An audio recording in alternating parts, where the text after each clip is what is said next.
Kiewit Southern Corporation. Good morning, Your Honor. Irvin Gonzalez on behalf of the appellant. May it please the Court, I will use 8 minutes during my direct argument and 2 minutes for rebuttal. Thank you.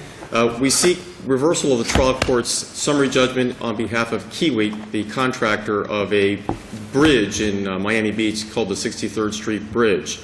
We seek reversal on 3 separate grounds that are all related. The court entered summary judgment pursuant to Florida Statute 337.195, finding that the contractor had immunity in essence, or lack of liability, by virtue of said statute. The court erred in 3 separate ways. They're all related. 337.195 first requires strict compliance with the contract documents, which include, in this case, the building plans. The court was in error because the contractor did not follow the specific drawings that required a 1-inch gap. The gap that was in the bridge was actually more than 1 inch, with no acceptable tolerances.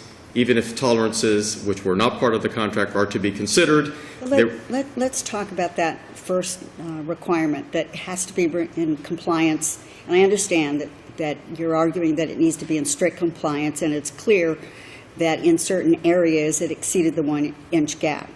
My question is if Kiewit presented several witnesses that testified that although it did exceed the 1-inch gap, that there is a tolerance that's allowed through engineering, practices, and that it was in compliance with the contract documents. Wouldn't you at that point be required to offer some evidence in order to create a material issue and dispute and to avoid summary judgment? No on both points. No on the first point, and even if we still win because there was such evidence in the record, and I'll discuss it. The contract documents, Statute 337.195, requires strict compliance with contract documents.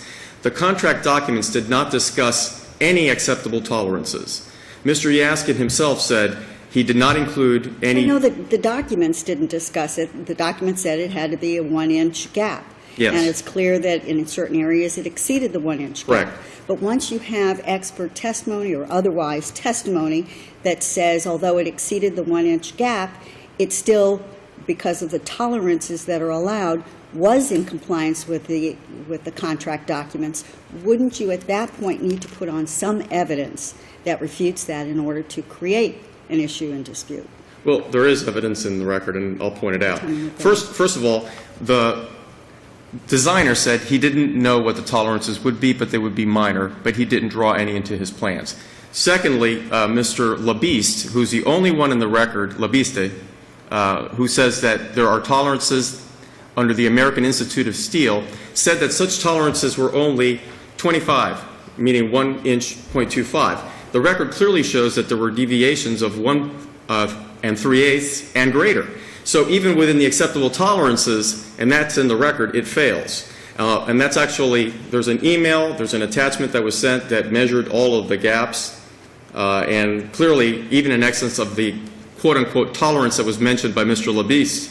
Mr. Fernandez, who's a DOT expert, says he didn't know of any acceptable tolerances, would defer to Mr. Yaskin. Mr. Yaskin said he didn't know of any tolerances and didn't draw one into his plans. The statute, which is in derogation of the common law, must be strictly construed. And there's a difference between considering whether there was negligence, which is for a trial court to consider, versus whether this liability defense by a statute in derogation of the common law must be met. That requires strict construction of the wording. The contracts do not allow for tolerances. Of the wording of the statute, you mean? Of the statute. Right. Now, does it make a difference really if the width of the bicycle tire was significantly less than the 1 inch that the contract called for? Does that make a difference? Not for purposes of the statutory defense. It may make a difference on causation arguments that were not argued below. For purposes of this appeal, really shouldn't be relevant. That's an argument to the jury whether a gap that's wide or super wide or extremely wide or a little wide makes a difference. That's liability on negligence. Today we're here on whether this statutory defense should apply. And clearly the defendant did not build according to plans. Clearly the only evidence of any tolerance was under the American Institute of Steel, testified to by Mr. Labiste, who says it's only 1.25. Therefore, the evidence in the record clearly establishes that they even exceeded those alleged tolerances. On the second part, they were told, here's what happened. Mr. Gunter had an accident September 2nd, 2007, notified all parties that the gap allowed his bicycle to go in and he crashed. Shortly thereafter, there was a need to fix the problem. There was a need for notice to be provided. On September, I believe it's October. This goes to the sign issue, correct? Yeah, absolutely, but it's related. Why is that at all relevant in determining whether, when it was built and it was signed off, whether it was in compliance or not with the contract? Whatever happens subsequently, doesn't this go to negligence on part of Department of Transportation or anyone else that the department asked to put the signs up? Your Honor, this is part of the contract documents that occurred prior to the Falcone injury. The contract documents required that signs be in place? Yes, and I'll explain. The problem is there's no deadline for placing the signage. Reasonableness of time and reasonableness of effort is always a question of fact for the jury. Always a question of fact for the jury. But you can't get the Cricket Club case, you can't the get Folsom the strict case. compliance with the contract if you don't have a deadline in the contract. Your Honor, the law says if a contract does not give you a date, then the law says that it must be complied with within a reasonable time. And that's the Folsom case. That is also the Cricket Club case and the Galen case, which all state that time to give notice, time to perform is a question of fact for the jury. So if it doesn't say when to do it. The problem is those are on different issues. Those are questions that go to the jury. What we're dealing here is with immunity issues. Yes, but my point is this. The contract document required, by its nature, the use of a sign. Right. The defendant, Kiewit, was charged with doing that contractually. He didn't do it. It took him, the first accident happened September 2nd. The second accident happened November 11th. Kiewit was instructed to provide signage on October the 19th. So 3 weeks passed before the Falcone accident occurred. During that time, he could have and should have used temporary signage if he couldn't get the permanent sign up. It was clearly established that it was feasible, that it was used in the past, it was available, and they didn't use it in this case. So now the question is taking more than 3 weeks knowing that you have a hazard on the bridge reasonable? Because the contract does not give you a specific time within which to perform, we must go to the common law, which says that the performance must be within a reasonable time. Folsom, Cricket Club, and Galen all stand for the same proposition. Supreme Court case, third district court, 2 Supreme Court cases and a third district case. You have exceeded your 8 minutes. If you want to still reserve your 2 minutes. I just want to bring up one point and then I'll reserve whatever I have left, even if it's a second. The second point of 337.195 under 2A specifically requires liability on the contractor if it's a latent defect caused by the contractor. Clearly, the exceeding the 1 inch is not something that is obvious. It is a latent defect, and therefore the liability shouldn't apply for that reason as well, which is the third point. And I will reserve whatever I have left for purposes of my rebuttal. The case that supports that is Cala Investments, and it's cited in our briefs. Thank you. Good morning. May it please the Court, Eduardo Cosillo on behalf of the appellee Kiewit. The key issue here is whether or not there's any contradictory evidence in the record referencing or contradicting the testimony of the various individuals from the FDOT. The statute itself, and it's important to understand the legislative history of the statute, legislative history was a desire to avoid any imposition of financial burden among the contractor. I don't know that we need to get to legislative history if we're looking at a statute that's clearly unambiguous. So let's talk about whether or not the document in the record that shows that there are areas on the bridge that exceed the 1 inch gap, whether that is sufficient evidence to refute that the contract was strictly complied with. Well, there's two things. There's the deposition testimony, Your Honor, and that is deposition testimony of Mr. Hay, deposition testimony of Mr. Labiste. Mr. Labiste means most important because he is the CEI. He is the construction engineering inspector, the eyes and ears of the FDOT. He is charged on a 24/7 basis being on the project site to determine whether or not the contract documents have been complied with. And I'll speak of the contract documents in a second, Your Honor. Mr. Labiste's testimony is clear and unequivocal, and that is, yes, they complied. In fact, the supplemental work agreement provided and also part of the record, signed by Mr. Labiste, signed by the FDOT, specifically Ivan Hay, provides that the contract documents and contract plans, even though they were complied with and Kiewit constructed the gaps in compliance with the plans, nevertheless, the FDOT now wishes for some supplemental work to take place. With regard to the plans, Your Honor. If there is a document in record that shows that the gap exceeded 1 inch in certain areas, is this enough to establish contrary evidence that it was constructed in compliance with the documents? No, it isn't, Your Honor, because the testimony in that issue was addressed by Mr. Labiste. That issue was addressed, I believe, also by Mr. Hay in his deposition, and that was whether or not it's an inch, whether or not it complies with the contract documents is an issue for the CEI, and that is Mr. Labiste. And Mr. Labiste specifically said that they do allow for tolerances, and that in his opinion, the work performed by Kiewit was in compliance with the contract. And that's where the analysis should end, and that's where Mr. Gonzalez, during the course of his oral argument in front of Judge Bailey, failed to produce any evidence to Judge Bailey and to the court that would contradict the testimony of Mr. Labiste. The best they could do was referencing to Mr. Yaskins, the designer, and the designer simply addressed his plans. And in his deposition, he even argued that his plans were only a guide to be used by the contractor for purposes of constructing the bridge. So for the purposes of the statute, the determination of whether or not there is compliance does not rest with the court, it rests with Mr. Labiste, the individual who is on site, to determine whether or not the contractor has complied? Well, the individual who is charged with interpreting those contract documents. It can't if there's contrary evidence. I mean, Excuse me, Judge, I didn't hear the compliance with the statute can't depend on any one individual that you designate. It just No. doesn't work that way. I'm talking about understand. construction. So that was my question. Is he the final arbiter of whether or not there is compliance with the contract requirements, or is it the court that determines that? No, I believe it is the individual, Mr. Labiste, hired by the FDOT as the eyes and ears, as the final arbiter to determine whether or not there's been compliance with the contract document, whether or not there's been strict compliance with the statute. I don't know that we need to I get don't to the think you issue. mean- Whether he's the final arbiter is irrelevant on a motion for summary judgment. The question is whether or not there's any contrary evidence to refute his testimony. And I'm perhaps stating it unarticulately, Your Honor. On the record, the evidence that exists, the only evidence that exists on the issue of whether or not there's been compliance with the contract documents comes from Mr. Labiste and comes from the supplemental agreement, which specifically provides that Kiewit, the contractor, complied with the contract documents. Okay, let's talk about the argument that this was a latent defect.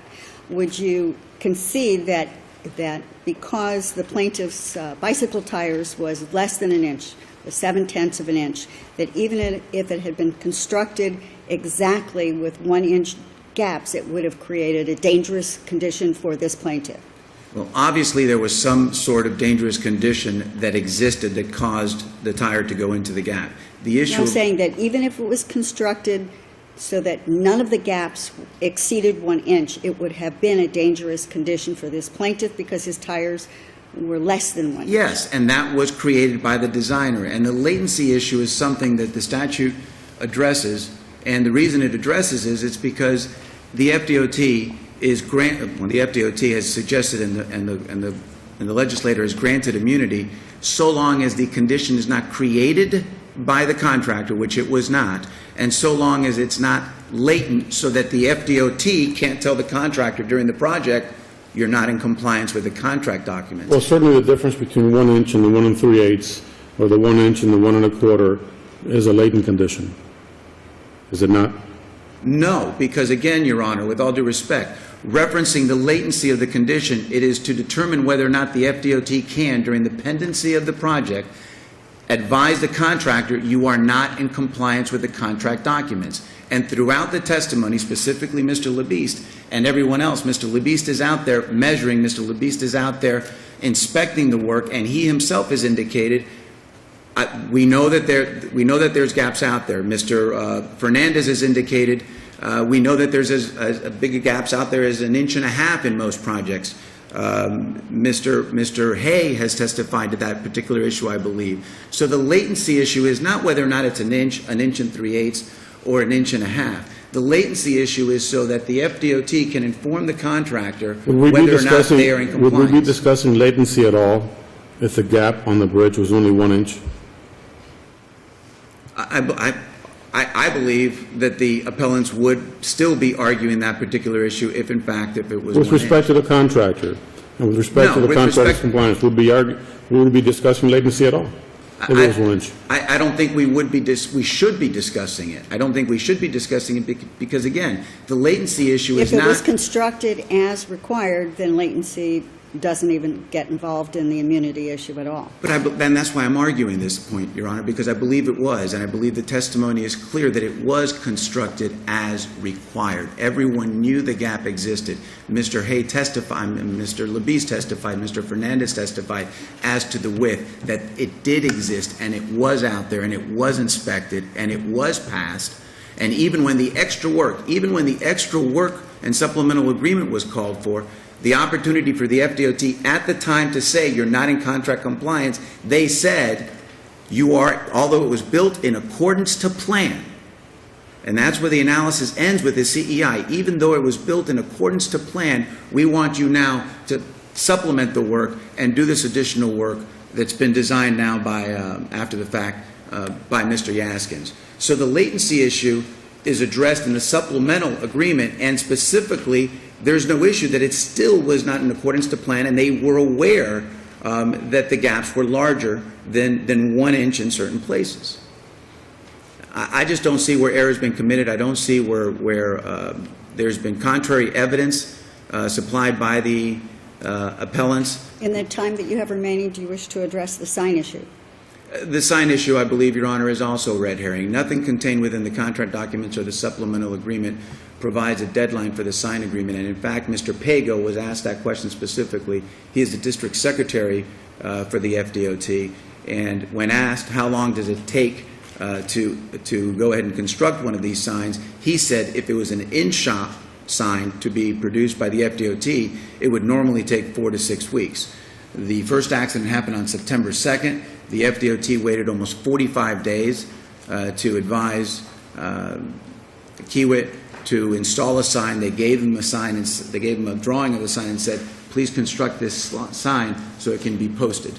As a result of that, 3 weeks passed, Mr. Falcon fell. But again, there is no evidence on the record that demonstrates that the failure to put up the sign in 3 weeks is in any way interpreted by the FDOT to be something that was in dereliction of the contract documents. And in fact, Pago speaks specifically to the issue that it normally takes 4 to 6 weeks. Thank you Thank very you. much. And I will give you 2 minutes, although you did use it. Thank you, Your Honor. Let's talk about record evidence.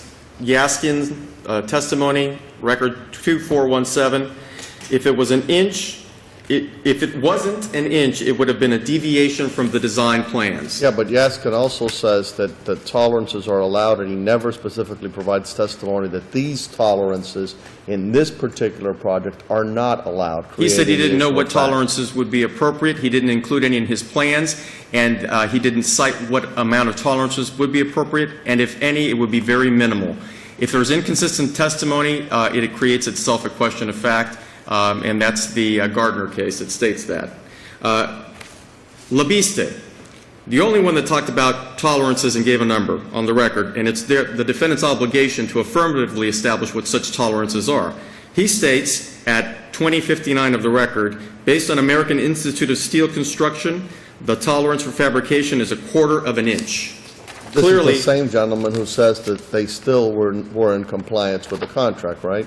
yes, inconsistent statements are questions of fact for the jury, not summary judgment.